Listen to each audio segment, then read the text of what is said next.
Quinta-feira e os homens estão finalizando por aqui. E o rei de H disse que tá feliz demais. Que hoje tá chovendo, tá molhando as pontas dele. Cura de história. Agradecer a Deus! Meu Deus, sempre abençoando o sítio Gaia aqui, mandando chuva pra derreter os adubos. Tendo chuva, tem trabalho pros homens. E os homens ficam felizes demais. Nosso amigo Caga-Paia tá por aí também. Cura de história, Murilo. Meu amigo, vou mandar um abraço.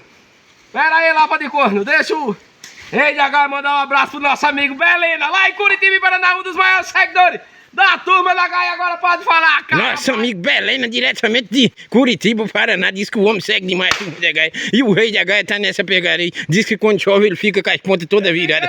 Olha a história. Lá, pai de Corno. Eu sinto o Gaia prosperando. Aquele grande velho forte abraço. Nosso amigo Belena e o trabalho e o salário. Cuide. É nessa pegada aí. Se sinta-se abraçado pelo rei da Gaia, um dos maiores botadores de Gaia aqui dentro da região. E se achar rio, o nego vai. Nego vai fuacão, cuide. E bora finalizar. Aquele grande forte abraço do nosso amigo Belena, diretamente do Paraná. Lá na Curitiba, lá. Cuide.